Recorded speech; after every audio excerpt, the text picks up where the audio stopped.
everyone, welcome to Thorough Newspaper Analysis, which is brought to you by LawSikho. So today we will be discussing two articles. The first is from The Hindu, which is titled as Market Dictates and a Blow Against Equality. Basically, this article talks about the GST tax that is levied on the mobility aids. That is, just like in this picture also you can see, just like we have a wheelchair. So various other things like the braille paper, wheelchair and other mobility aids that actually help with the persons with disabilities has been discussed in this article. And secondly, the article is from the Indian Express, which is titled as Why October Brought No Cyclones This Year. So basically, as we know that this is a peak time for the cyclones in the Bay of Bengal and the Arabian Sea. But this October, we saw not even a single cyclone in the Bay of Bengal or the Arabian Sea. We'll be discussing the reasons behind that. And thirdly, we have the news and flash column, wherein we'll be discussing the crisp news articles which are more important for a prelims exam. So if you're also preparing for judicial services exam, you can definitely have a look at the lot of the courses, which is the judiciary test prep course, which is brought to you by LawSikho, and the link is there in the description box. From the landing page of this course, you can also download free study material for yourself. Let's see what is the multiple choice question for the day. The primary months for the formation of cyclones in the Bay of Bengal and the Arabian Sea is firstly May, second November, third, December, or fourth, all of the above. You can jot down your answer in the comment section below. So this is the descriptive question for the day. In order to give equal rights and dignified access to the persons with disabilities, it is necessary that the government takes off the GST on the mobility aids. Comment. So once we are done with today's article, you'll definitely be able to comment upon this question. So this is the first article for the day. The Supreme Court in the case of Nipun Malhotra versus Union of India heard brief arguments on the constitutional validity of levying GST on mobility products. So basically, through this case in the Supreme Court had heard the arguments which came questioning the constitutional validity of the levying of the GST, which is the goods and services tax on the mobility products. Now, as we all have already discussed, that mobility products are those products or those things that actually help the persons with special abilities or the persons with disabilities to lead a normal life. Now, this may be just like an example we had taken of a wheelchair, like of the braille paper and other equipments that they use for leading a comparatively normal life.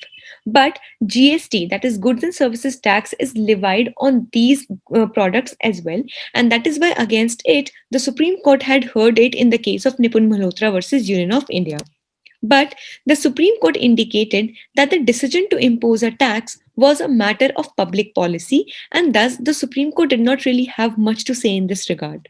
And also, the Supreme Court suggested the petitioner to exhaust alternative remedies, that is, that the petitioners could take the grievances to the GST Council.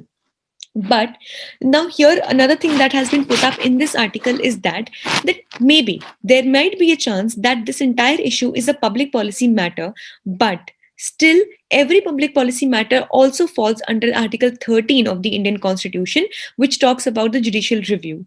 So if at all, if there is any legislation that is that abridges or that violates any fundamental right, and here we have right to life, under which we have right to dignity as well.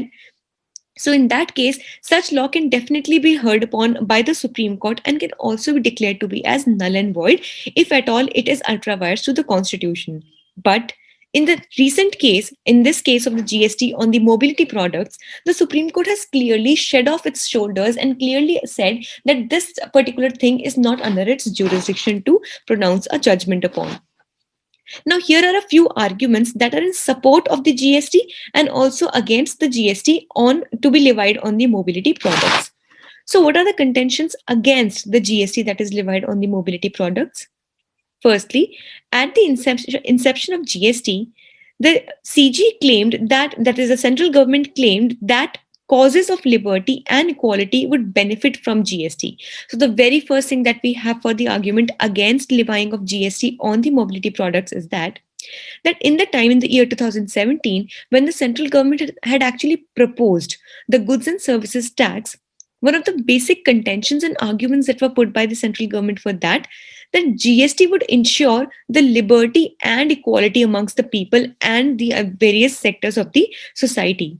But if at all GST is levied on products like that, two of the mobility products, then definitely it leads to such people, the persons with disabilities, to be more vulnerable, as already they are into a greater economic crunch due to the there are some disabilities that they already are facing. And if at all the products or the goods that actually they can use to lead a normal life, they are also they also become very heavy, or very pocket heavy. So in that case they would not be able to afford such mobility products, and which would definitely hamper their right to dignity and right to equality as well. Secondly, until GST, mobility aids were almost entirely immune from indirect taxes. So it's not like that even before GST, these mobility products were taxed. It was like most of them were totally free of tax and they were entirely immune from the indirect taxes. And it was only after GST when such huge taxes in the name of GST are being levied on such mobility products.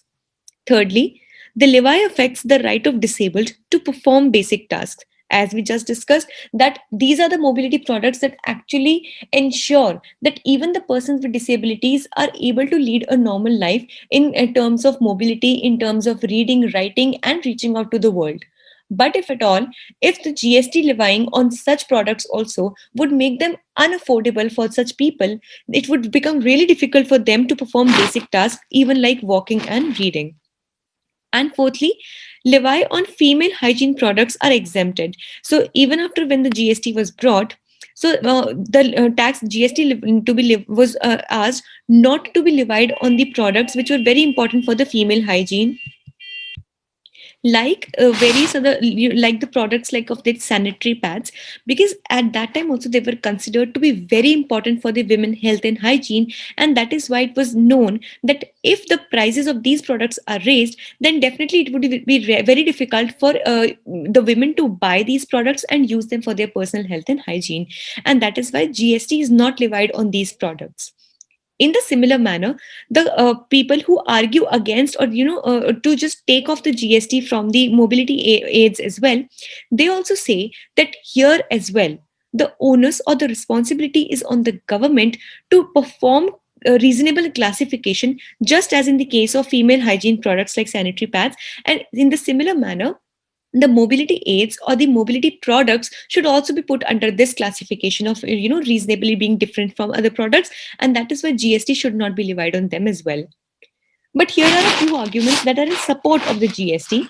They say that not levying GST will disincentivize the domestic manufacturers. Existing GST structures allows firms to claim credit on the taxes paid by them. So basically, a very important this contention that the government takes in this regard is that if we do not put GST on these mobility aids, then the manufacturer of these mobility aids or mobility products will have no reason to produce good quality products and produce them in a larger number to serve to the people with persons with or the persons with disabilities. And that is why it is important to keep these manufacturers incentivized so that they can produce these mobility aids domestically within the country, and so that we don't need to import them from anywhere outside the country.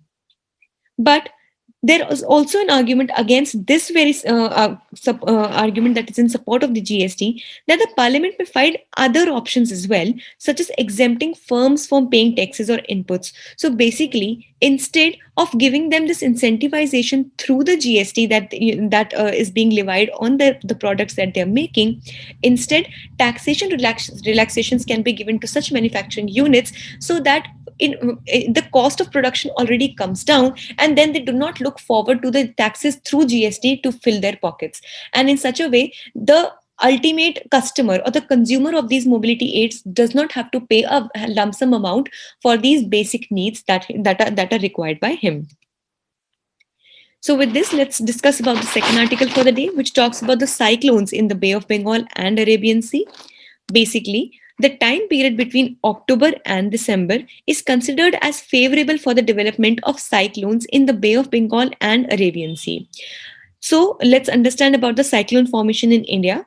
So out of the 80 cyclones globally, around 5 are formed in Bay of Bengal and Arabian Sea. So basically there is an estimate that every year around the whole globe, 80 cyclones are formed.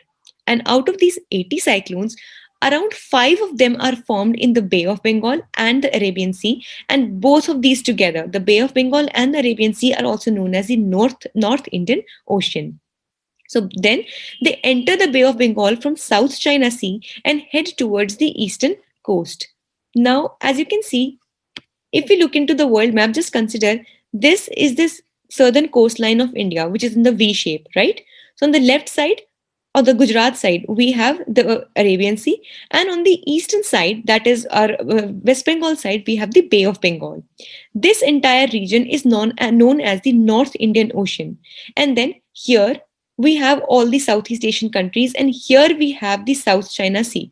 So basically, these cyclones, they move from the South China Sea and head towards the Indian coast in westward direction. So the prime or the occurring seasons of the cyclones are pre-monsoon and post-monsoon. So in the pre-monsoon, the months are April, May, and June. And in the post-monsoon, the months are October, November, and December. And in both of these seasons, May, that is the middle month in the pre-monsoon, and November, which is the middle month in the post-monsoon, are the most conducive months or the most favorable months for the formation of cyclones. But still, even in the beginning month of the post monsoon, that is October, the formation of cyclones is considerably witnessed. But to our surprise, this year there was not even a single cyclone that developed in the month of October. Yes, obviously there were rains, as we had already been discussed about the rains that occurred in West Bengal, Telangana, Hyderabad, etc. But there was no major formation of any cyclone. So this time, one cyclone to two cyclonic disturbances were predicted by the India Meteorological Department, but it did not really happen. So this time we saw three cyclonic disturbances caused by the widespread rains, but there was no particular or specific cyclone for that matter. And as we know that along Andhra Pradesh, Telangana, North Karnataka and Maharashtra, there were heavy rains which actually caused to huge floods as well. And other rains were also seen in West Bengal and Bangladesh. So this time, let's understand the relation between the cyclone and the month of October. So since 1891 till 2020 data that we have regarding the cyclones, no cyclones were formed in the October on 42 occasions. So all in all, in these 130 years, there were 42 times that in the month of October, there was not even a single cyclone majorly formed. So it is not something that has happened for the very first time. This also should be kept in mind. So in the data that we have available with us for the last 130 years, 42 times this cyclone has not been formed in the month of October. And the longest stretch that was witnessed was from the time of 1950 to 1954, where no cyclone was formed in the month of October. But this time, let's understand that why this cyclone in this year 2020 was not formed in the month of October. So it was firstly due to the weak La Nina conditions along equatorial Pacific oceans. So whenever you would be studying about the currents and the geography or the climatology of the world, then there are two major processes that take place. First is La Nina and the other is El Nino. So basically there is a very deep understanding that is needed and a very deep discussion also that is needed to be taken up for understanding the very concepts of La Nina and El Nino. But basically La Nina is a colder version of the El Nino. These are kinds of monsoons or the kinds of currents that take place on the world globe, and due to which various types of pressure belts are also formed. Now the differences between these pressure belts and the flow of moisture, basically, if you want to understand about the formation of a cyclone, it is the availability of moisture that is the biggest fuel for the formation of the cyclones. But if this entire movement of the moisture is not enough, or the supply of the moisture is not enough, or even the pressure belts are not in the correct scenario or in the correct formation, or even the temperatures are not to the particular they do not rise or fall to the particular needs of a formation of cyclone, then in that case the cyclone is not formed. And even this time, the La Nina process that actually after the El Nino, it creates the conditions for formation of cyclones, was very weak, and due to which in the equatorial Pacific oceans the formation altogether of the cyclones has been seen considerably very less. And also, the high vertical wind shear prevented the low pressure system and depressions. Now, at this time, wherever the low pressure systems are formed, now, whenever you would be dealing with the geography into detail, you would understand that in this entire globe, there are various belts. So they fall many a times in the alternate or alternate pattern, wherein there are high pressure belts, low pressure belts. Then we have the high and low. So in this way, the differences in the various pressure belts actually makes the moisture to move in and out, and low pressure belts are very very crucial for the formation of the cyclones. And this time, this high vertical wind, so the movement of the wind was very much upwards towards the atmosphere, the layers of atmosphere, which ultimately prevented the low pressure systems and various depressions to be formed. And due to lack of these depressions, which are also many times known as the, which ultimately form as the landfalls, where actually the cyclone falls on the land. But this time the depressions or the low pressure systems were not very readily available, and that is why no cyclone formation was seen during the time of October. So this was all for today. Let's see what do we have for news in flash. First, there is only one point today. Alimony guidelines. So basically, this was an entire a piece of small editorial in the Hindu, but we have amalgamated into a very small crisp point. So the Supreme Court in the case of Rajneesh versus Neha included reasonable needs of a wife and dependent children, her educational qualification, her independent source of incomes, if it is sufficient, as part of the guidelines to be followed by family courts, magistrates, and other lower courts in alimony cases. So basically, it said that the cases for alimony or the claim for alimony can be raised, and the alimony would be paid from the very date when this claim was made in the law of court, in the court of law. So the court also directed that while a woman can make a claim under different laws, as we know, such as Protection of Domestic Violence Act 2005, CRPC Section 125, and Hindu Marriage Act 1955, it would be inequitable to direct the husband to pay maintenance under each of the proceedings. And that is why maintenance can be claimed and must be paid under any of these, though there is no compulsion under which law the maintenance is sought. But then again, to keep in mind the equity, it is very necessary that the husband is made to pay the compensation or the maintenance only under any of these statutes. So this was all for today. We hope it was a good session for you. Stay tuned with Law Seekho for such more sessions to come.